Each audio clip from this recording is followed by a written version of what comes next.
Hi friends, Ayyanar துணையில் நிலாவுக்காக சோழன் நடிக்கலாம். ஆனால் இந்தளவுக்கு நடிக்கிறதெல்லாம் ரொம்ப ஓவர்னு நினைக்கிறவங்க நம்ம சேனலை லைக் பண்ணிக்கோங்க. நம்ம சேனல் இன்னும் சப்ஸ்கிரைப் பண்ணாதவங்க சப்ஸ்கிரைப் பண்ணிக்கோங்க. நிலாவுக்கு பயங்கர கோவம் வந்துருச்சு. சே விட்டு போய்த்தோ அப்படின்னு சொல்லி நிலா சொல்ல முடியாத பல இதை சொல்லி எப்படியோ சமாதானப்படுத்தி ஒரு வழியாக சோழன் வீட்டுக்கு கூட்டிகிட்டு வர சம்மதிச்ச வாங்கிட்டான். கையில் கால் விழுந்தாவது சோழன் வாங்கிட்டான். ஆனால் இப்போ பண்ணியிருக்கிறத இப்படியே முன்னாடியும் பொய் சொல்லாமல் இருந்திருந்தா நிலா இந்த வீட்டை விட்டு போகிறதுக்கான வாய்ப்பே அமைஞ்சிருக்காது.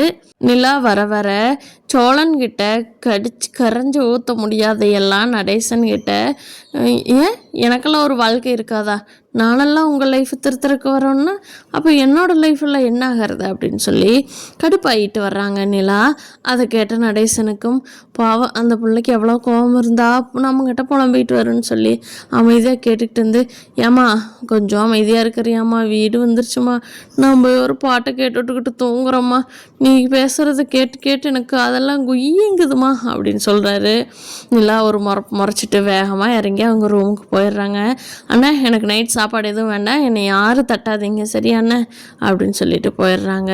சோழன் எதுவும் பேசல. சரிம்மா அப்படின்றாரு சேரன். ஃப்ரெண்டு கூப்பிட்டு, சரி பரவாயில்ல, என்ன சமாதானம் ஆயிட்டியா நிலா, உங்கள் வீட்டுக்கு போயிட்டியா அப்படின்னு கேட்குறாங்க. அது ஒரு பெரிய கதையடி, நான் அப்புறம் நாளைக்கு ஆஃபீஸ் வந்தால் சொல்கிறேன், நான் இங்கேயே இருந்துக்கிறேன், நீ என்னை எதிர்பார்க்க வேண்டாம் அப்படின்னு சொல்லி நிலா கூப்பிட்டு சொல்லிடுறாங்க திவ்யாட்ட. வானதி வீட்டில் கல்யாண வேலையெல்லாம் தடபுடலாம் நடந்துக்கிட்டு இருக்குது. வானதிக்கு பாண்டியை மறக்கவே முடியலையே. அவசரப்பட்டு இவங்ககிட்ட கல்யாணத்துக்கு பார்க்க சொன்னால் உடனே மாப்பிள்ளை பார்த்து உடனே கன்ஃபார்ம் பண்ணி உடனே டேட் குடிச்சிடுவாங்களா?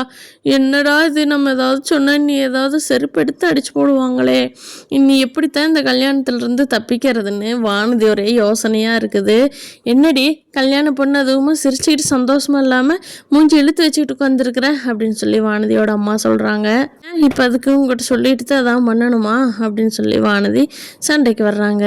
என்னடி கதையாக இருக்குது, கல்யாணம் பண்ணிவேன்னு சொன்னால் கல்யாணம் பண்ணி ரெடி பண்ணியாச்சு, இன்னி நாங்கள் என்னடி பண்ண முடியும் அப்படிங்கிறாங்க.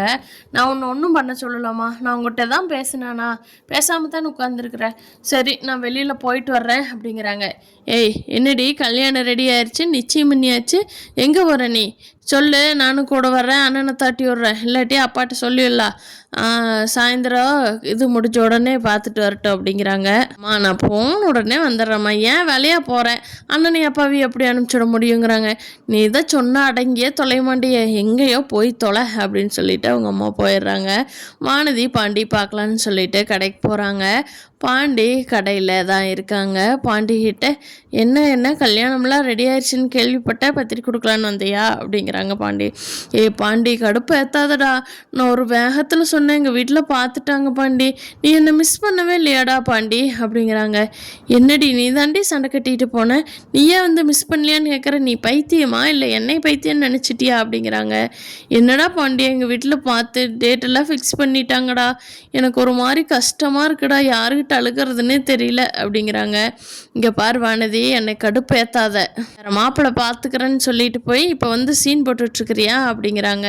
அண்ணன் ப்ரோ அவரே இப்போ தான் 2-3 நாளாக டூர் போயிட்டு ஜாலியாக வந்தார், உன்னை இது கழட்டி விட்டுட்டேன்னு திருப்பி வந்துட்டியா, அவர் வந்தது ஐயோ அவரை பிடிச்ச சனியும் திருப்பி பிடிச்சிக்கிச்சு அப்படிங்கிறாங்க. வானதிக்கு வேகமாக கோவம் சை அப்படின்ட்டு எந்திரிச்சு போயிடுறாங்க. வானதி பண்ணுற அலப்பறையில் வானதி பாண்டி கல்யாணம் பண்ணுவாங்களா இல்லை வேறு யாராவது கல்யாணம் பண்ணுவாங்களா, என்ன பண்ணுவாங்கன்னே ஒன்றும் புரிய மாட்டேங்குது. சோழன் சேரன் அண்ணா கொடுத்த வாக்குக்காகவே நல்லா சம்பாரித்து அந்த நகை காசெல்லாம் சம்பாரித்து சேரன் அண்ணாக்கு கல்யாணம் பண்ணி வச்சாங்க அப்படின்னா நிலா கண்டிப்பாக சோழனை விட்டு போக மாட்டாங்க. அவ்வளோ பொறுப்பாக சோழன் நடந்துக்கணும். அதை விட்டுட்டு போய் சொல்கிறேன், அதை பண்ணுறேன் இதை பண்ணுறேன்னு திருப்பி ஏதாவது பண்ணுன்னா நிலா அவ்வளோதான், இந்த வீட்டை விட்டு போயிடுவாங்க. பார்க்கலாம் ஃப்ரெண்ட்ஸ், ஐயனார் துணையில் நாளைக்கு என்ன இன்ட்ரெஸ்டிங்காக நடக்க போகுதுன்னு.